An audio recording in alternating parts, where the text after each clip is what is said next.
Hello everybody, welcome to another episode of Beer, Toys and Banter. I'm Dunny, And I'm Nez. and this week we're going to have a bit of a special. We're going to talk about some of our favourite vintage toy playsets.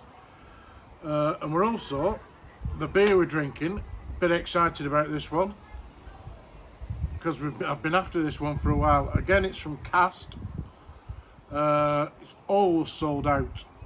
This is from Irwell Works, and it's a marshmallow unicorn milk stout, 4.4%. Very excited about this one. It's a great drink. Really nice. Most stouts are quite bitter, and this one uses lactose to take that bitter edge away, hence the milk in milk stout. And I just want to say, this again is in the box. And anybody who watches the last episode I did, it didn't have a head. We've sussed that, as you can see. It's a perfect pint. It's just like going to the pub. We have the atmosphere, mate. Hats off to Mike, who sent us the solution. Cheers, Mike. Good health, Mike. And Amanda from Cast. Basically, pour a little bit in, use a stick blender, get a nice foamy head, top it up from the box, and it's just like getting a pint from the bar. It's beautiful. You can taste the milk. You can taste. It's very creamy. Yeah, like you said, we've been looking forward to getting this one for a while, and it's a great pint. Yeah. So, all right, Nez. What? Go on, you go. What are you going to talk about? Well, before I talk about the toy, I've got a couple of shout outs. We've had a few messages on Messenger and Twitter, people asking us to talk about vintage toys. But I want to do a shout out to Toby and Elisa Harris, who watch every week. Thanks for watching, guys. And I want to do a shout out to Jan Evans and just say, Jan, when we drink these different beers and when we talk about these different toys, you don't have to buy all of them. It's not compulsory. I've noticed that as well. When I bought the race speeder and that land speeder. But thanks for watching, Jan, and hope you enjoy the beers and the toys. So what I'm talking about this week is this toy, which some of you may be looking at and thinking, yeah, I know that toy. It's the Imperial Troop Transporter. Well, it's not. It actually isn't. They did a variant of the Troop Transporter called the Imperial Cruiser, and this is the Imperial Cruiser. You'll remember that the Imperial Troop Transporter done it. You press the buttons, and there were red buttons on there, and it did little voices or blaster sound. No, now I look at it, yeah. Just when you brought it out, I thought, oh, that's great. 3PO, R2 noises, Stormtrooper, set for stun, and all that kind of thing. And then, very popular toy, little prison at the back, and had two prisoner immobilisation units in the back. Well, this is the Imperial Cruiser version.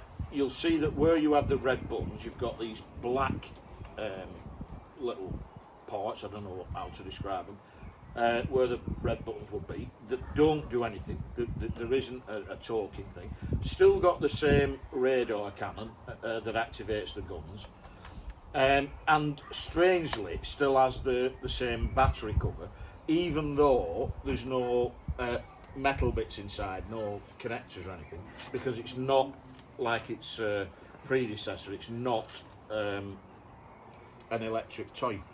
Same thing though. You use it for transporting your troops. I've filled this one with snow troopers, as you can see, and I've got inside some ATAT drivers driving it. So it is a completely different thing, even though it does look very similar, and of course it will do.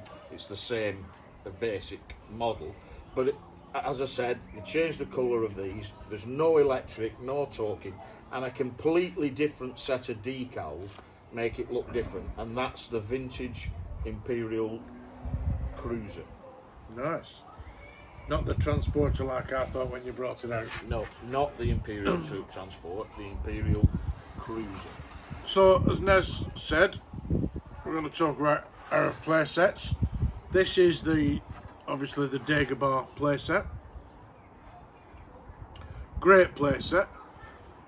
As you can see, you can put R2 in the swamp. You've got Yoda who's just fallen over. You got Yoda on there. Then you've got Vader facing off Luke at that side. And as you can see, there's a lever which makes him turn around, and you can move him, so you can actually face each other off. Never understood that bit of the movie. Didn't get it. No. In the playset, it's not great, is it? It's not the best bit, but so then there's Yoda's cave. Then you've got there's your key for even this side. You've got the boxes that Yoda can do up. Levitate. Is that a word? Do up. It's definitely not. As he can levitate. I need to check the strength of that stout. Do up. We'll get some comments about that. Again, you can put Luke in there, where you can turn him around, lift it up. So again, it's a good playset. Really, really, really good. What I like about that playset, Donny, is it's actually solid. It's all plastic. They did a lot of playsets back in the day where they just had a plastic base and then the rest of it was all cardboard, which became very flimsy and easily, broke. Yeah. Hence why they bring such amazing prices now. But that's a fully, moulded plastic playset. But it is. I still love the vintage. I still love to just looking at them. Really, really do. So Jan will be he'll be ordering this on Monday. One of the things about that playset is the first thing that goes is the sponge rots away very, very easily. And, whatever your thoughts are on repro, getting hold of an original sponge that's not rotting is virtually impossible. So when I picked up that playset, it was missing the sponge, like a lot. And that's basically an Aldi pan scourer, dyed brown, and then you put the cross slit in it with a craft Put knife. R2 in. Stick R2 in, yeah. Nice. But again, they are, everybody keeps saying, talk about your vintage. They still are the quality. Nothing they make, well, apart from the Black Series, the new stuff now is just not, it's not as exciting, I don't think. It's good, but it's not But great. it's not got the memories. Well, it won't have because it's new. Yeah. No, but it's like, I remember Vader. From what I recall, Vader was my first ever toy I bought. I think yours were Obi-Wan, weren't it? Yeah. And I remember taking it out at box, and I was only 7, 8. So I don't know. I remember where I got it from. Couldn't tell you how much it were back then. But it was just the thing of having like Darth Vader with his lightsaber. It's just a great figure. Yeah.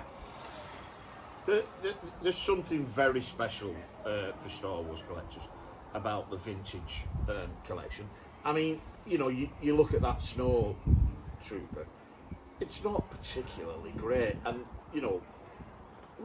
there have been lots more 3.75 figures since then that are a lot more realistic, screen accurate, if you will, but they still don't have the magic. Looks nothing like a Snow Trooper, really, does it?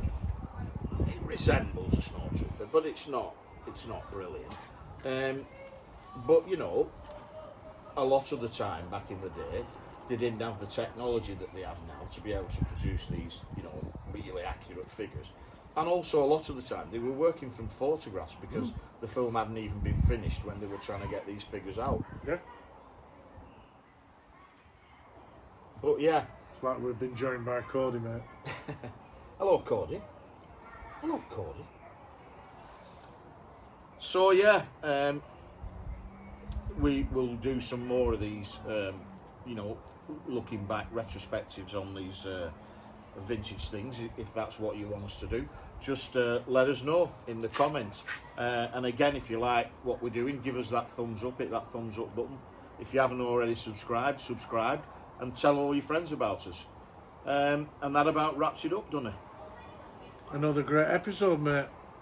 Good. And thanks for getting the beer, because I've been wanting this film for a while. No worries. Cheers, Donny. Cheers, mate. Cheers, everybody. Good health, everybody.